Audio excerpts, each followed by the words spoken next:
Assalamualaikum warahmatullahi wabarakatuh. Selamat pagi ya teman-teman semua. Perkenalkan, nama saya Sofiansyah dari Universitas Siliwangi, jurusan Pendidikan Masyarakat. Alhamdulillah ya, pada kesempatan kali ini teman-teman semua masih diberikan kesehatan, diberikan kelancaran ya, meskipun dalam kondisi yang terjepit seperti ini di tahun 2020 ya. Dan terima kasih banyak kepada dosen pengampu dari mata kuliah pembelajaran mikro, Ibu Lulu Yuliani MPD, yang sudah memberikan kesempatan untuk merangkai sedemikian rupa ya dalam membuat video seperti ini. Karena mungkin tanpa beliau kita itu bukan apa-apa, dan beliau juga tanpa kita ya bukan apa-apa juga gitu. Jadi saling bekerja sama lah, saling melengkapi segala sesuatu yang memang menjadi suatu kebutuhan gitu. Nah, sebelum mengawali ke pembahasan, alangkah baiknya kita berdoa terlebih dahulu supaya diberikan ilmu yang bermanfaat. Berdoa dipersilahkan. Berdoa dicukupkan. Baik teman-teman semua, di sini saya akan mengambil mata pelajaran yaitu sosiologi pendidikan. Nah, jadi mengapa gitu saya mengambil mata pelajaran sosiologi pendidikan? Karena memang pada dulu ya, waktu sekolah SMA, jadi waktu itu memang saya basicnya itu sosial gitu. Jadi dulu pernah mempelajari, sehingga itu sosiologi itu udah lama gitu gak dipelajari lagi gitu, karena memang di perkuliahan itu di pendidikan masyarakat gak ada gitu yang namanya sosiologi. Hanya ada komunikasi sosial dan lain-lainnya gitu. Jadi di sini saya bukan menggurui teman-teman semua, bukan saya ahli sosiologi, bukan. Karena ini adalah salah satu kebutuhan saya mungkin untuk menyelesaikan salah satu tugas mata kuliah pembelajaran mikro. Nah, apa yang dimaksud dengan sosiologi pendidikan? Sosiologi pendidikan berasal dari kata sosiologi dan pendidikan. Sosiologi adalah ilmu yang mempelajari hubungan antara manusia dalam kelompok dan struktur sosialnya. Jadi sosiologi pendidikan adalah ilmu pengetahuan yang mempelajari atau menuju untuk melahirkan maksud hubungan-hubungan antara semua pokok masalah antara proses pendidikan dan proses sosialnya.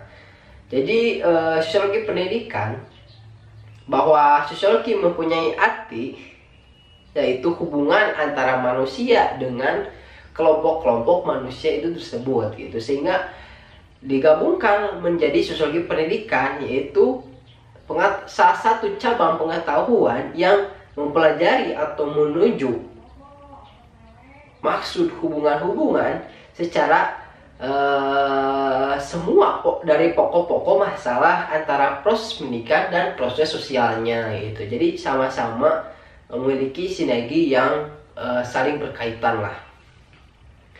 Kemudian para ahli juga mengemukakan bahwa sosiologi pendidikan adalah dari Abdul Samsudin menyatakan sosiologi pendidikan adalah cabang dari ilmu pengetahuan yang membahas interaksi sosial anak melalui dari keluarga, masa sekolah, sampai dewasa, serta dengan kondisi-kondisi sosial kultur yang dapat dalam lingkungannya masyarakat gitu. Nah, Abdul Syahmi, sosiologi merupakan ilmu yang berkenaan dengan masyarakat sosial.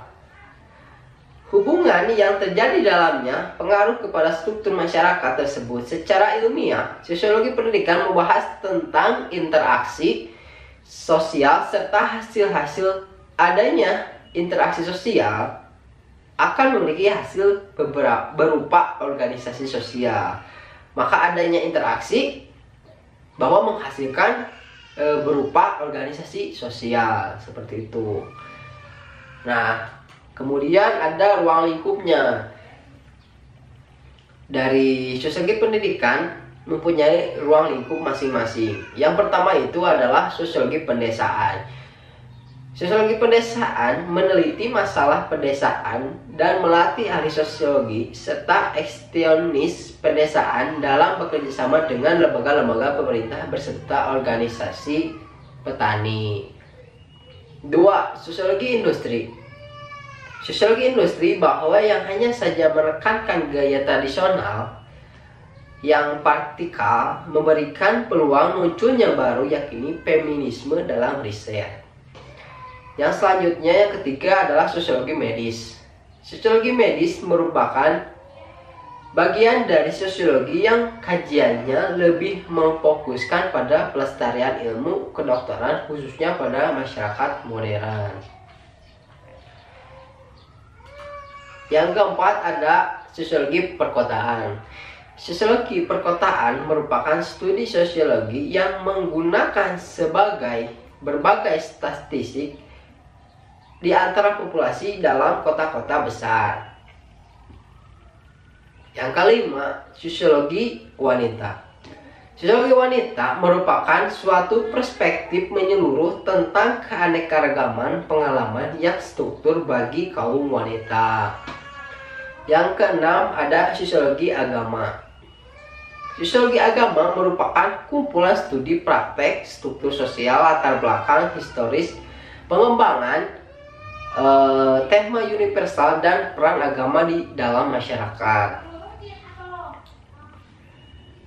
Kemudian setelah ruang lingkup ada yang dapat dibedakan dari sosiologi pendidikan tersebut. Nah, sosiologi pendidikan dapat dibedakan menjadi dua kelompok. Yang pertama itu ada kelompok umum dan khusus. Apa itu sosiologi umum dan apa itu sosiologi khusus? Sosiologi umum adalah sosiologi yang mempunyai usaha untuk mengamati dan menyelidiki serta meneliti gejala sosial kultur secara umum. Itu yang sosiologi umum. Nah, yang selanjutnya sosiologi khusus yaitu merupakan aspek sosiologi yang mengkaji, menyelidiki sosiologi agama, pendidikan, dan pedesaan. Nah, dari kedua perbedaan tersebut, yang dapat membedakannya itu khusus dan umum. Nah, dari salah satu kelompok itu ada yang membedakan gitu. Jelas gitu perbedaannya. Kalau misalkan khusus itu hanya dalam 3 sektor, yaitu menyelidiki sosiologi agama, pendidikan, dan juga pedesaan. Nah, seperti itu. Terus yang kemudian ada tujuan sosiologi pendidikan. Nah, yang pertama ada sebagai tujuan hidup, yaitu tujuan hidup manusia. Dan yang kedua menjadi salah satu instrumen yang digunakan oleh manusia untuk memelihara kelanjutan hidupnya sebagai individual atau sosial. Nah, yang ketiga ada memelihara kelanjutan hidupnya dan mewariskan berbagai nilai-nilai budaya dari satu generasi ke generasi berikutnya. Dan yang terakhir adalah pendidikan merupakan suatu kehidupan yang baik. Nah, seperti itu. Jadi ya mungkin teman-teman semua dapat disimpulkan ya tujuan sosiologi itu seperti apa, dan mungkin dapat saya uraikan salah satunya mungkin ada 4 tujuan ya, karena masih banyak mungkin teman-teman semua masih banyak inovasi-inovasi dan yang dapat ditemukan dari tujuan sosiologi pendidikan itu, seperti itu.